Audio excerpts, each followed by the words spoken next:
Shalom saudara-saudaraku sekalian, perkenalkan dengan saya Marmar Betel. Kali ini kita membahas mengenai Tuhan Yesus diurapi seorang wanita. Dan apakah benar pengurapan itu adalah lambang pernikahan dalam tradisi Yahudi? Tapi sebelum kita mulai topik kali ini, jangan lupa tekan tombol subscribe-nya dan share dan di like ya. Terima kasih teman-temanku sekalian. Mari kita mulai temanya. Kita mulai topiknya ya. Di mana tema kali ini kita buka dari Lukas 7 ayat 36 ya, dimulai dari 36.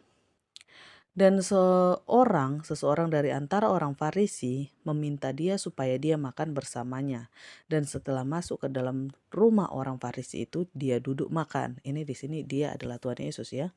Dan tampaklah seorang wanita di kota itu, ia adalah seorang berdosa.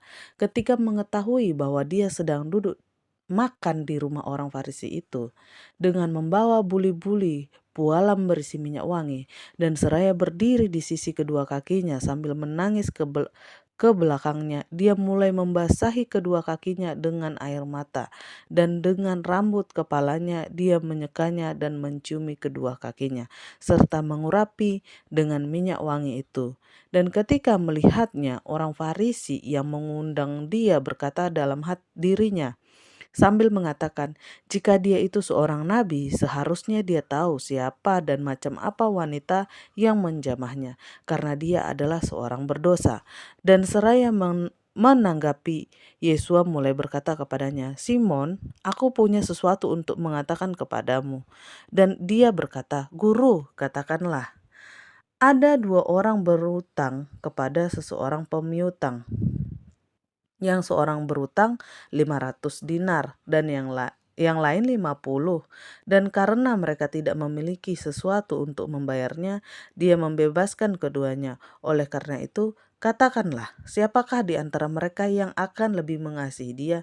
Dan sambil menjawab, Simon berkata, aku kira orang yang kepadanya dia bebaskan utangnya lebih banyak. Dan dia berkata kepadanya, engkau menilai dengan tepat. Dan sambil berpaling kepada wanita itu dia berkata kepada Simon, apakah engkau melihat wanita ini? Aku masuk ke rumahmu, engkau tidak memberikan air untuk kakiku, tetapi dia membasahi kakiku dengan air mata dan menyekanya dengan rambut kepalanya. Setelah kita baca isi ayat Alkitabnya, ya, kita akan bandingkan dengan tradisi yang mana dituliskan dalam Sanhedrin 27b ayat 9. Yang isinya begini dikatakan, berdasarkan kesimpulan ini salah satu saksi yang memberikan kesaksian melawan Barhama sehubungan dengan pembunuhan tersebut didiskualifikasi dan Barhama dibebaskan. Barhama kemudian bangkit dan mencium kaki Rabi Papi dan menerima sendiri untuk membayar pajaknya karga selama bertahun-tahun. Jadi ada konsep, ada tradisi ya yang biasanya orang Yahudi lakukan nih saat mereka dibebaskan oleh seorang rabi dari tuntutan hukum ya yang ditimpakan kepada dia, atau seperti ayat yang tadi kita baca bahwa analogi yang Tuhan Yesus pakai itu seperti seorang yang memiliki hutang ya. Nah, sama seperti ini saat seseorang yang memiliki dosa dan rabi yang menjadi hakim atas dia memberikan pengampunan kepada orang itu, mereka akan mengucap syukur dan sangat-sangat berterima kasih, apalagi kalau dosa yang dilakukan itu sangat besar. Dia akan mencium kaki rabi itu untuk mengucap syukur gitu.